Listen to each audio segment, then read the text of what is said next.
Assalamualaikum warahmatullahi wabarakatuh. Selamat datang di Pondok Pesantren Tahfiz Darul Quran. Di Pondok Pesantren Tahfiz Darul Quran ini, kamu dipersiapkan untuk menjadi penghafal Al-Quran dengan pribadi yang unggul, serta mempersiapkan kamu untuk masuk ke jenjang pendidikan yang lebih tinggi, yakni universitas dalam negeri maupun luar negeri melalui jenjang beasiswa. Saya akan mengajak kalian berkenalan lebih dekat dengan Pondok Pesantren Tahfiz Darul Quran.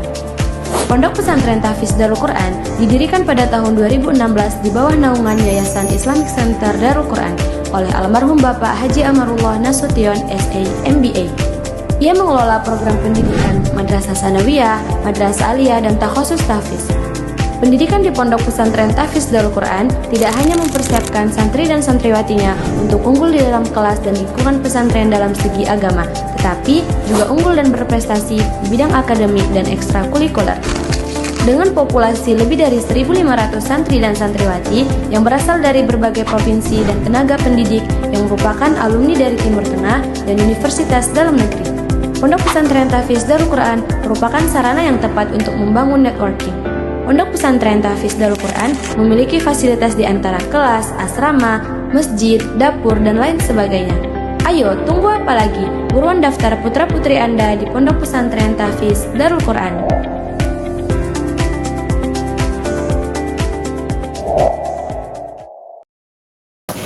Assalamualaikum warahmatullahi wabarakatuh. Kepada yang terhormat Bapak Ibu dosen penguji uji kinerja pada PPG Transformasi 2025.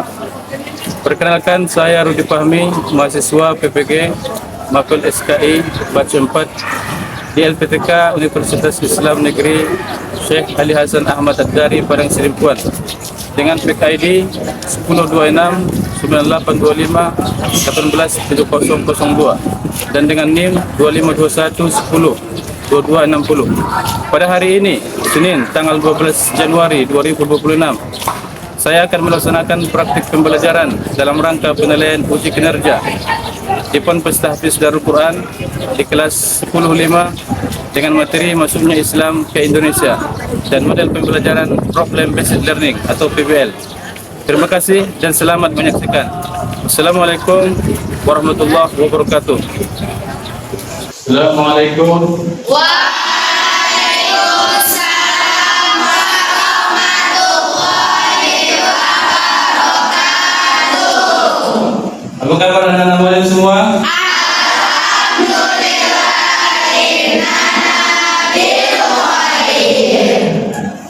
Oke, untuk mendapatkan keberkahan pada pembelajaran kali ini, mari kita memulai dengan doa. Siapa yang mau memulainya? Oke, silakan.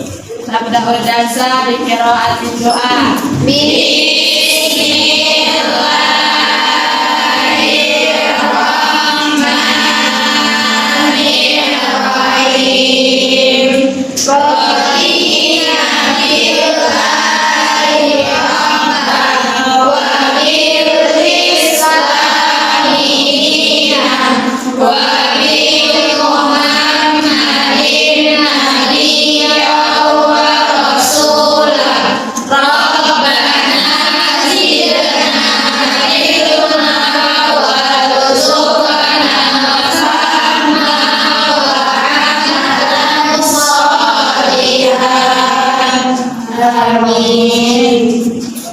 Oke, di pembelajaran SKI semalam kita sudah membahas tentang kondisi masyarakat pra-Islam atau sebelum datangnya Islam.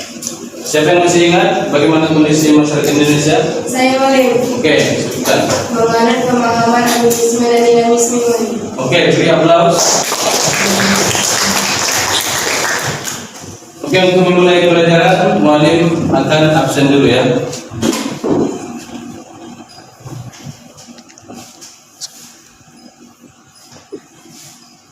Atas nama Alicia Zahra, Assalamualaikum. Almira Ulfa, Akila Bilqis. Oke, semua hadir ya. Siapa yang tidak hadir? Oke, alhamdulillah presence hari ini semua berhadir. Oke, salah satu daripada bukti kecintaan kita kepada negara Kesatuan Republik Indonesia adalah menyanyikan lagu nasional. Dan ini salah satu daripada kurikulum berbasis cinta. Oke, kita akan menyanyikan salah satu lagu nasional pada hari ini.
Oke, alhamdulillah kita sudah menyaksikan salah satu daripada lagu nasional, yaitu Garuda Pancasila. Oke, untuk pembelajaran SKI kali ini adalah judulnya Masuknya Islam ke Indonesia. Masuknya Islam ke Indonesia ada 4 teori, yaitu teori Cina, teori Gujarat, teori Makkah, dan teori Persia. Bagaimana kita mengetahui teori tersebut? Maka kita akan membuat pembelajaran berbasis masalah, yaitu PBL, Problem Based Learning. Oke, anak-anak muallim semuanya, untuk meneruskan pembelajaran SKI kita, ada beberapa poin-poin yang muallim akan berikan penjelasan, yaitu masuknya Islam ke Indonesia adalah dengan cara yang damai, tidak dengan kekerasan. Buktinya, tidak ada peperangan ketika orang-orang ulama-ulama kita dulu berdakwah, tetapi dengan cara yang halus, yaitu rahmatan lil alamin. Untuk lebih jelas, mari kita saksikan presentasi berikut ini.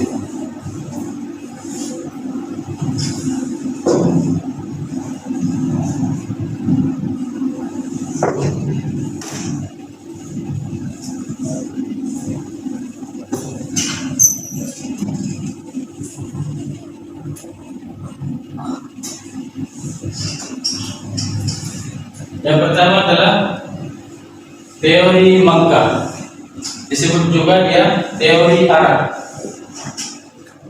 Jadi masuknya Islam ke Indonesia menurut beberapa pendapat yang paling akurat, salah satunya adalah teori Makkah. Adapun metode pembelajaran muallim adalah problem based learning. Maksudnya kita mencari masalah di dalam teori ini. Apa masalahnya? Kenapa ada perbedaan pendapat di antara para ahli sejarah tentang masuknya Islam ke Indonesia? Nanti itu kita bahas di dalam diskusi. Teori Makkah menyatakan bahwa Islam masuk ke Indonesia langsung dari Arab Makkah sejak abad ke-7 Masehi. Dibawa langsung para pedagang Arab sekaligus mubadik yang melakukan aktivitas perdagangan di wilayah pesisir Nusantara, terutama di Sumatera. Apa buktinya? Buktinya adalah Berita Cina dinasti Tang yang mencatat adanya perkampungan Muslim Arab di pesisir barat Sumatera pada abad ke-7 Masehi. Kemudian hubungan dagang langsung antara Arab dan Nusantara sejak masa awal Islam. Oke, kita skip. Yang kedua, teori Gujarat. Bagaimana kita melihat teori India ini atau Gujarat masuk ke Indonesia, yaitu pada abad ke-13 Masehi atau 1300 lebih. Maka para pedagang atau Muslim Gujarat mereka aktif berdagang melalui pelabuhan-pelabuhan yang ada di Nusantara. Salah satunya adalah bukti pendukung batu nisan dari Sultan Malik Al-Saleh. Kita lanjutkan teori Persia. Teori Persia ini masuk ke Indonesia pada abad ke-13 juga, yaitu dibawa oleh ulama-ulama dari Syiah. Kemudian apa bukti pendukungnya? Tradisi peringatan Asyura, yaitu 10 Muharram, seperti tabut atau tabwid di Sumatera Barat. Kemudian pengaruh ajaran tasawuf di Persia. Kemudian penggunaan istilah Persia di dalam pembelajaran Al-Quran, seperti Jabar, Jer, dan Pes. Oke, salah satunya adalah khot, kaligrafi. Lalu kaligrafi itu salah satunya adalah dari Persia, namanya khot Farisi. Oke, selanjutnya teori Cina. Nah, teori Cina ini masuk ke Indonesia adalah sejak abad ke-7 sampai abad ke-15, rentang waktunya. Buktinya apa? Buktinya adalah hubungan dagang Arab dan Cina sudah terjalin sejak dinasti Tang, abad ke-7 Masehi. Kemudian jejak budaya Cina Muslim pada masjid-masjid kuno seperti Masjid Demak dan Masjid Menara Kudus yang menunjukkan pengaruh seni bangunan Cina. Oke, anak-anak sekalian, untuk lebih memudahkan kepada pemahaman, mari kita menyaksikan video pembelajaran berikut ini. Ada teori Cina yang menggambarkan tentang itu. Mari kita bahas satu persatu teori tersebut. Kita mulai dari teori Arab. Teori ini menganggap Islam masuk dari Indonesia langsung dari Arab Mekah, mulai abad awal Hijriah atau abad ke-7 dan 8 Masehi. Teori ini didasarkan pada pendapat Sir Thomas Arnold, Raffles, Niemann, dan De Monitor. Sir Thomas Arnold berpendapat bahwa mereka telah menyebarkan Islam dari yang sudah menguasai sebagian perdagangan Arab Timur sejak abad-abad awal Hijriah atau abad ke-7 dan 8 Masehi. Pendapat ini didukung banyak sejarawan, salah satunya adalah Profesor Kiai Haji Hamka.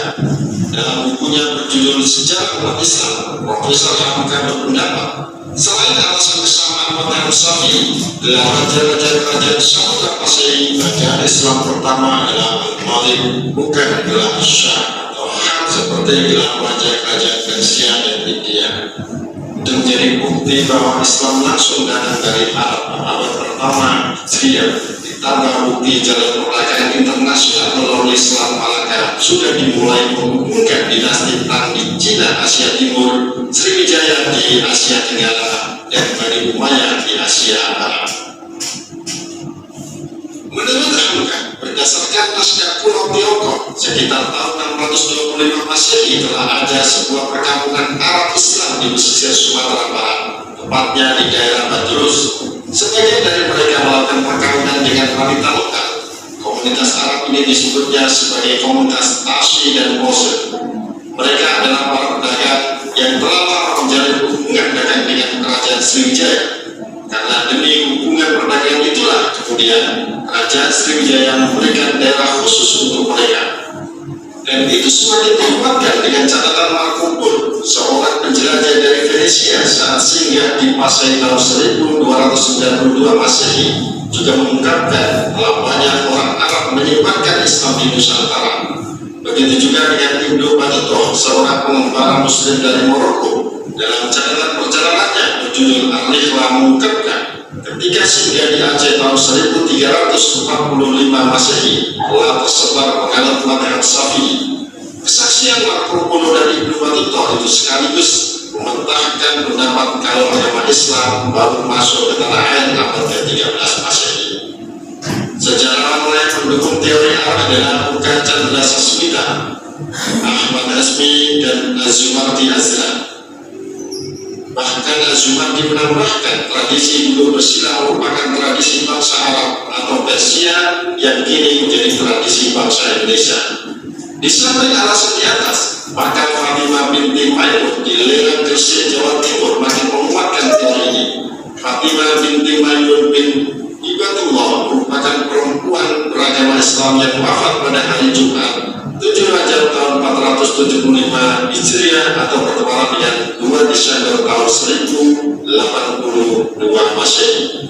Menurut Az-Zumardi, Islam datang di Indonesia abad ke-7, namun baru dianut secara terbatas oleh para pedagang Arab dan baru mulai tersebar dan dianut oleh masyarakat Indonesia abad ke-12 Masehi, disebarkan para sufi pengembara asal Arab.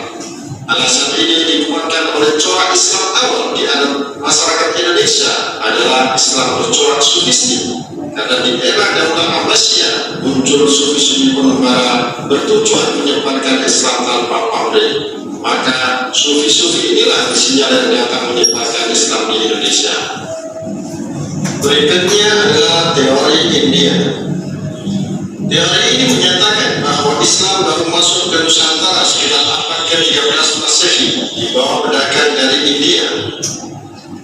Teori ini dikemukakan Isnabel, Maghwiti, Fatimi, dan Snow Hurgross, seorang orientalis Belanda yang meneliti tentang Islam di Indonesia. Snow Hurgross menyatakan bahwa agama Islam baru masuk ke Nusantara abad ke-13 Masehi di bawah para pedagang dari Company, Gujarat, India. Sementara Isnabel mengkaitkan asal mula Islam di Indonesia dengan daerah Gujarat dan Malabar. Menurutnya, para orang Arab bermadzhab Syafi'i yang bermigrasi dan menetap di wilayah India yang membawa Islam ke Nusantara. Maghwiti juga menambahkan ada hubungan antara Gujarat dan Indonesia dengan alasan batu nisan makam Raja Samudra Pasehi Malikus Saleh bertuliskan angka tahun 686 Hijriah atau 1297 Masehi, menggunakan nisan berasal dari Gujarat, India. Selain itu, batu nisan di makam Maulana Malik Ibrahim di Gresik, Jawa Timur juga memiliki persamaan dengan batu nisan di Gambir, Gujarat, India. Berikutnya adalah teori Persia. Teori ini dikemukakan secara Hussein Jayadiningrat. Teori ini menyatakan bahwa Islam masuk ke Nusantara abad ke-13 Masehi di Sumatera berpusat di Samudra Pasai. Teori Persia ini lebih menitik beratkan tinjauannya pada aspek persamaan kebudayaan di kalangan masyarakat Islam Indonesia dengan Persia. Bukti-bukti persamaan tersebut diantaranya adanya peringatan 10 Muharram atau Asyura atas meninggalnya Husain cucu Rasulullah SAW yang sangat dijunjung kaum Muslim Syiah di Persia. Di Sumatera Barat, peringatan itu disebut upacara Keranja Tabut, sedang di Pulau Jawa ditandai pembuatan bubur suro. Adanya kesamaan konsep ajaran Sufisme di adat Syekh Siti Jenar dengan Al-Halaj, seorang sufi besar dari Persia. Penggunaan istilah bahasa Persia dalam sistem mengeja huruf Arab untuk tanda-tanda bunyi harfa. Adanya persamaan batu nisan Maulana Malik Ibrahim di Gresik dan Malikus Saleh di Pasai yang memiliki kemiripan dengan nisan di Persia. Dan terakhir adalah teori Cina. Teori ini menyatakan bahwa Islam datang ke Indonesia dari para perantau Cina. Menurut teori ini, orang Cina telah berhubungan dengan masyarakat Indonesia jauh sebelum Islam dikenal di Indonesia. Pada masa Hindu Buddha, etnis Cina bergaul dengan penduduk lokal, terutama. Oke, anak-anak kembali untuk merefresh kembali kita ice breaking dulu ya. Tempo semangat.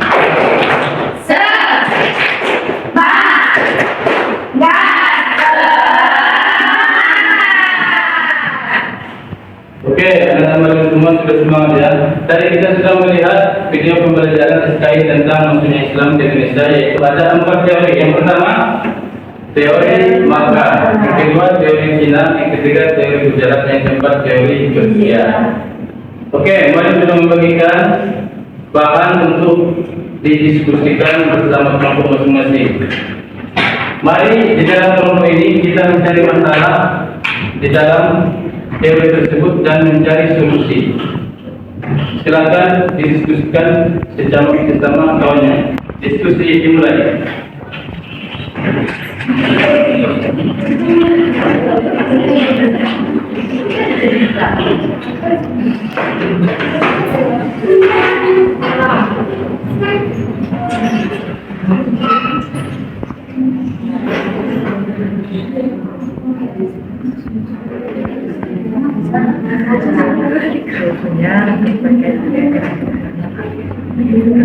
Ini solusinya.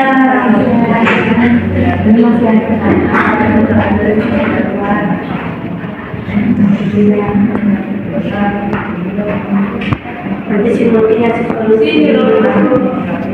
kesimpulannya ini dari sini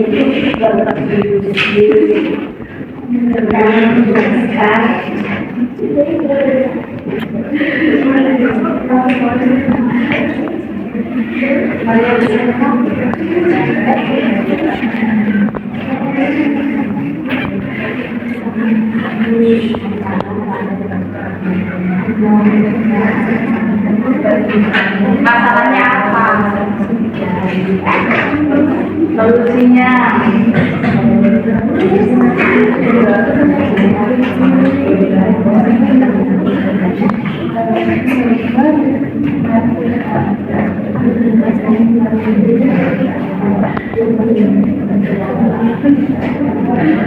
Oke, anak-anak, waktu diskusi 1 menit lagi ya. Setelah diskusi, maka perwakilannya akan mempresentasikan hasil diskusi ke depan.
Oke, teman-teman, hasil diskusi akan dipresentasikan karena diskusi sudah siap. Silakan persiapkan. Mari waktu panggil satu persatu daripada kelompok untuk mempresentasikan hasil diskusinya pada hari ini.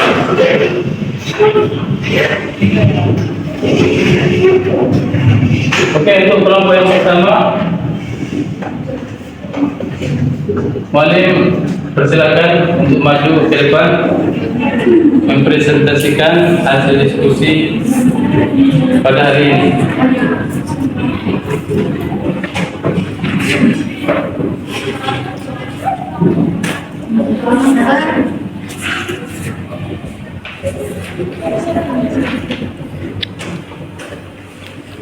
Saya dari kelompok 1 ingin mempresentasikan 3 masalah dan solusi pada teori Makkah atau Arab.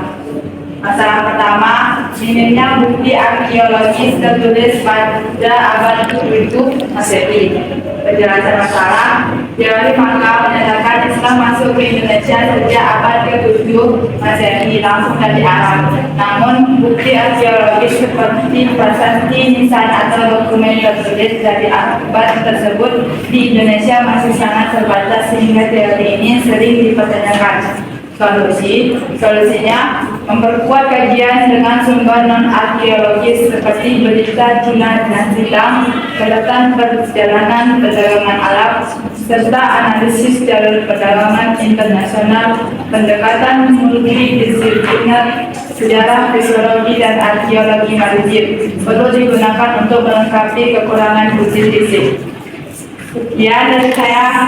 Assalamualaikum warahmatullahi wabarakatuh.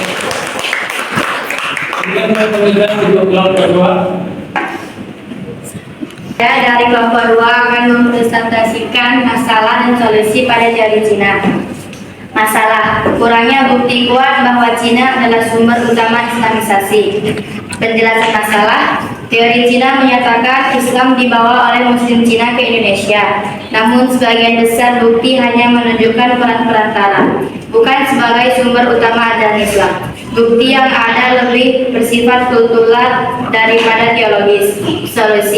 Solusinya adalah menempatkan teori Cina sebagai teori pendukung, bukan teori utama. Peran Muslim Cina dipahami sebagai penyebar dan penguat Islam di Nusantara, terutama di wilayah pesisir dan perkotaan, yang melengkapi peran Arab dan Persia. Sekian presentasi dari kelompok saya. Wassalamualaikum warahmatullahi wabarakatuh. Kelompok 3. Saya dari kelompok 3 ingin menjelaskan masalah dan solusi pada teori Persia. Masalah pertama yaitu bukti sejarah Persia lebih bersifat budaya daripada dakwah langsung. Penjelasan masalah. Teori Persia didukung oleh adanya tradisi budaya seperti peringatan Asyura, Tabun atau Tabuin, dan pengaruh tasawuf. Namun, bukti tersebut tidak secara langsung menunjukkan adanya proses dakwah Muhammad dari Persia ke Indonesia. Solusinya yaitu dengan cara menafsirkan bukti budaya sebagai tidak akulturasi, bukan satu-satunya bukti asal Islam. Tradisi Persia dipahami sebagai penguat proses Islamisasi yang sudah berjalan melalui jalur perdagangan yang berlangsung internasional. Sekian dari presentasi kelompok 3. Assalamualaikum warahmatullahi wabarakatuh. Silakan untuk kelompok 4. Assalamualaikum warahmatullahi wabarakatuh. Saya dari kelompok 4 ingin mempresentasikan masalah dan solusi pada teori bicara. Masalah, bukti bertulisan tidak cukup kuat. Pendukung teori bicara sering menggunakan kemasan bentuk bertulisan Sultan Malik Al-Soleh dengan bertulisan di Gujarat sebagai bukti utama.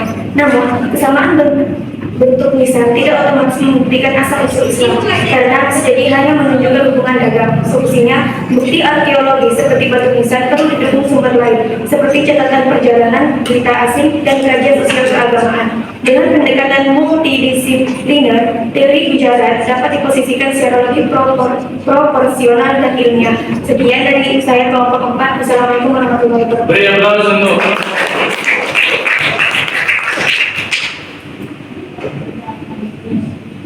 Oke, alhamdulillah dari hasil rangkuman dari beberapa kelompok yaitu 4 kelompok tadi sudah jelas bahwasanya Islamisasi atau proses Islam, maksudnya Islam di Indonesia adalah merupakan dari jalur perdamaian, tidak ada dari jalur atau unsur kekerasan apalagi peperangan, karena Islam adalah agama rahmatan lil alamin. Adapun di dalam kurikulum berbasis cinta, kita harus mencari nilai cinta di dalam pelajaran tersebut. Maka nilai cinta yang ada di sini adalah bagaimana kita harus mencintai agama kita.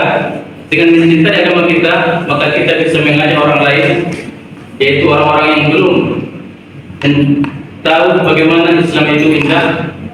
Maka mereka akan melihat di dalam agama kita adalah agama yang toleransi antar umat beragama. Oke, beri aplaus untuk kita semua. Oke, berikut ini adalah kuis.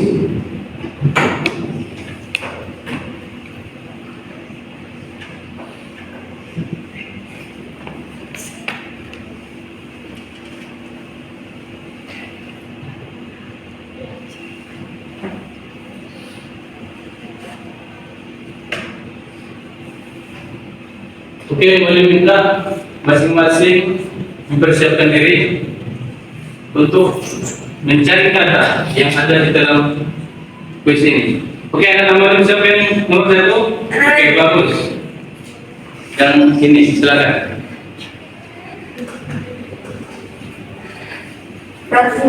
Ya. Satu aja. 3 saja boleh.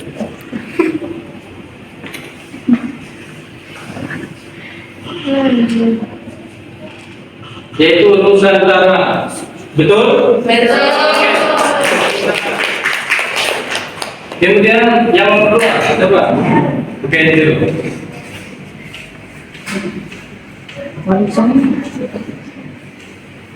Mana yang akan dia pilih daripada kata-kata sejarah Islam?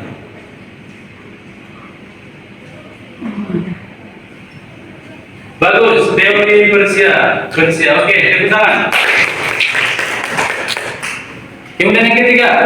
Oke, ini dulu ya.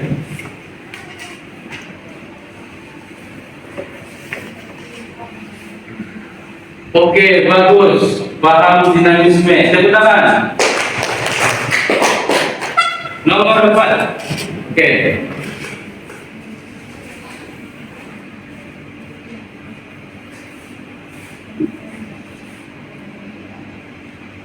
Oke, bagus. Lanjut lagi nomor 5. Ini boleh.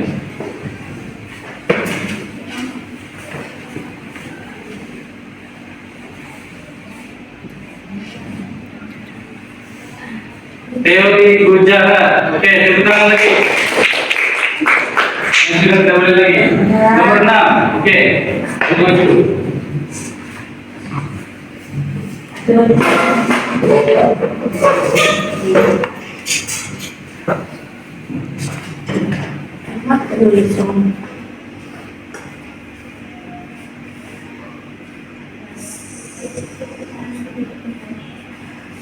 Oke, bagus. Dinasti Tang.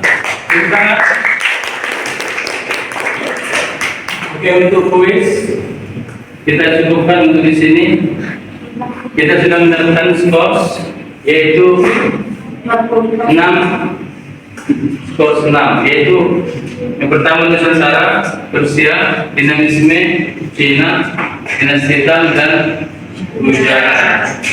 Ini adalah salah satu bukti bahwasanya kita sudah memahami daripada sejarah kebudayaan Islam. Oke, ada refleksi adalah bagaimana kita melihat ulama-ulama kita terdahulu. Mereka menjalankan agama Islam dengan penuh kesabaran. Walaupun kita di dalam studi, di dalam belajar, kita harus banyak bersabar ya. Di dalam keseharian tidak boleh bosan di dalam menuntut ilmu. Itu refleksi untuk hari ini. Oke.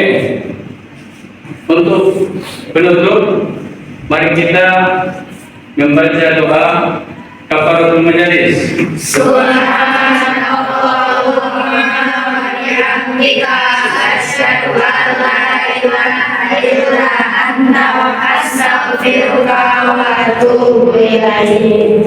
Oke, wabillahi taufiq wal hidayah. Wassalamualaikum warahmatullahi wabarakatuh. Waalaikumsalam warahmatullahi wabarakatuh.